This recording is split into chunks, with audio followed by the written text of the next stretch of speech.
Hello, how are ya? I'm good, how are you? I'm good. Welcome. Alright, well, I'll see you when I get home.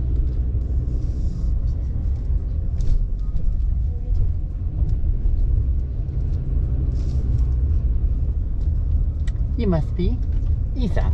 Yes. Did I say your name correctly? Issah. Issah. Alright, your turn. Time to guess what my name, how will you pronounce my name? Let's see. No, that's a tough one. Binya? Try again. Bino? You're right the first time. I'm just Really? kidding. Oh, yeah. That was terrible, wasn't it? You totally got it. Nice to meet you, Issah. You too. Do you know what your name means? My mom has told me multiple times, but honestly, it just like slips Okay, in my head. gotcha. It's like, because it's my dad's middle name in Islam. Yeah. Issah is like one of the gods or something like that. Okay. Something along those lines. So I was right the first time, Issah. Yeah. But So- yours is pronounced Issah. Yeah, just because like I didn't want to be pronounced like my dad's name. So Oh, I I was see. like, let's do Issah. Gotcha. Self-expression is a beautiful thing, isn't it? Yes. it Yes. is. So you are from which country, Issah? So my mom is from Oman. Yep. And then my dad is Somalian. Okay, Yeah. cool. A lovely blend. Yeah. Nice. How did they meet? They met in university Oh, okay. at the University of Istanbul. Oh, okay. So I was actually born in Turkey. You don't say. Yeah. Have you ever figured out why they call that place Turkey? No, Okay. I haven't. That's a good question. I'm always intrigued by that. Turkey. Oh. Because it's a name that I often get called by my friends. Oh, really? Affectionately, of course. Yes, yes. But yes. So I was born in Ethiopia. I have Yeah. a feeling you're Ethiopian. A lot of people get mistaken me for Ethiopian. I could see that. Yeah. I could see that. I went to Kenya in 2019, Okay. and I stopped in Addis Ababa, and literally every single person was stopping me, telling me that I'm so beautiful, but Yeah. in Ethiopian. Yeah. And then eventually, a lady that speaks English Yes. was just like, "Oh, well, people are telling you that you're beautiful," and I was Yeah. like, "Oh, thank you." Aww. Do you know which language they were telling you that in? I don't. Maybe if I heard the name of it. Konjo? Yene Konjo? Okay. That's the Amharic way of saying my Okay. beautiful. But Oh, thank you. yes, so what other languages do you speak, Issah? Swahili.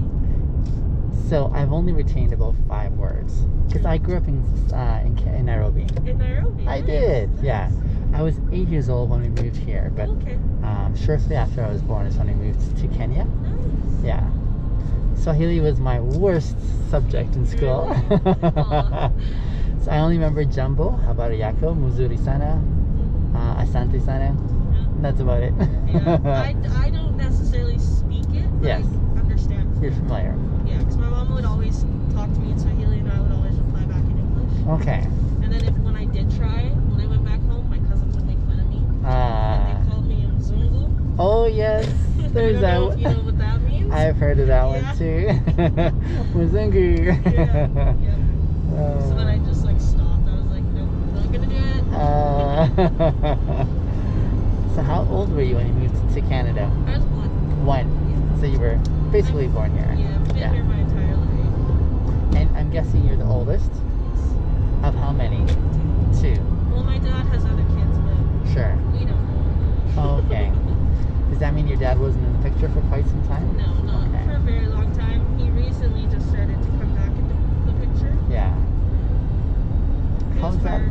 Was it? It was hard, like, trying to get back to having a relationship. Yeah. Like, what, 15 years of not having a Yeah. relationship. But it definitely has made me a better person. Okay. And all those experiences made the person who I am today. Sure. And I guess, yeah, it's nice now that I can have that relationship with my father and talk to him and have those feelings and all that stuff. Yeah. Yeah, I've often wondered what's like when you don't have one there for a significant portion of your developing years, Yeah. and then how that translates, like when it shifts again, I suppose. I mean, it's definitely, for kids especially, it's hard because they don't understand. Mhm. They just think like, oh, he just left, like, doesn't want anything to do with me.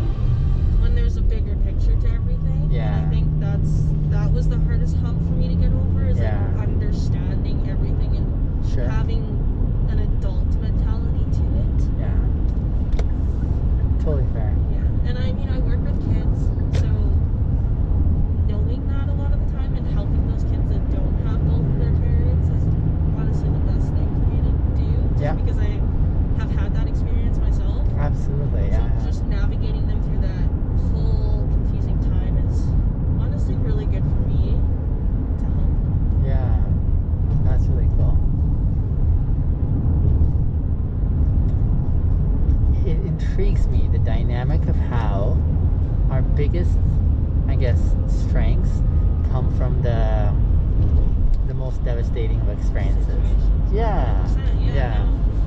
And honestly, like, if I didn't go through that, I probably would have been a completely different person. Because, like, I grew up with a single mom. I was the oldest out of two. My sister was only, like, 2 years old when my dad left, and I was 12. Mm-hmm. Oh, wow. So So- there's a good difference there. 10 years, yeah. And your dad left when you were 12 years old, Yeah. which is even more devastating in some At that sense. age, right? Yeah, And yeah. so I had to take care of my sister, like get her ready for school every morning. So my mom was going to school full time and working full time. Mhm. So it's like I had to step up at 12 years old, taking her to daycare, bathing her, feeding her, putting her to bed, and all that stuff. And honestly, that's probably why I work with children today, Mhm. because I just have had like my whole life with kids, and like that's just what I love to do. I love to give those kids that safe place to like be who they are, and like just love who they are, and all those different things. Mhm. Is it personal for you then? Pardon? Is it personal for you working with kids? Because I mean, Almost that's sometimes it is. yeah.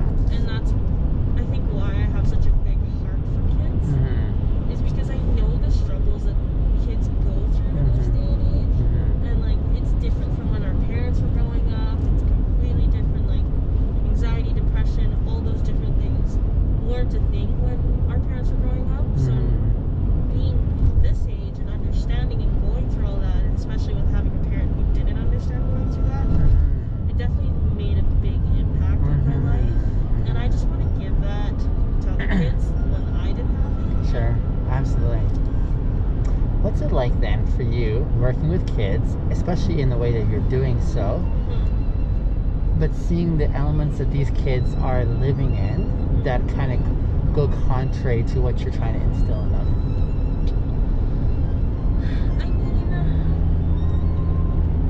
it can be hard sometimes, just because it's like you want to be hands-on for every situation and always be like in there, but like there's times where you have to like pull yourself back and like kind of see the difference between reality and not so much.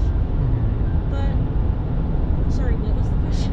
Yeah, like so like as you're working with these kids, Yeah. you have so much you want to invest in them, you have so much you want to see them grow into, and you are resonating with them in a level where you're like, I understand where you're at. Yeah. What's it like when you're investing in them, but seeing sometimes, and I'm only making a presumption here, but seeing these kids going back into the elements that almost undo the kind of work you're trying to It's instill in definitely them? hard to see that happen. Yeah.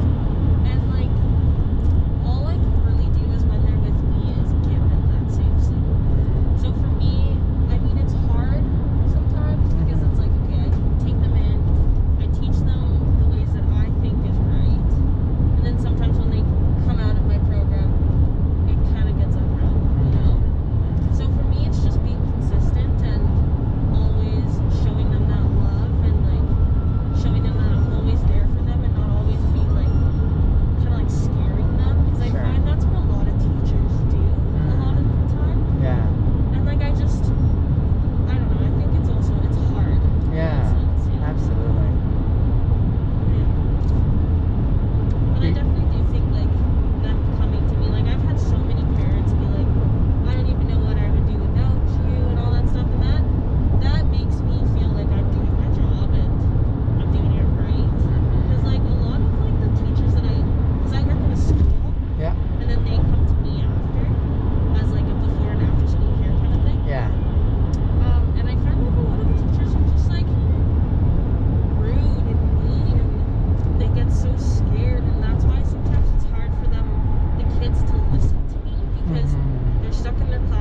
6 hours, 7 hours of the day with all these strict rules and also being terrified on top of it. So it's like I have to almost like work for them to understand respect and rules and not be scared of the person that's giving those rules.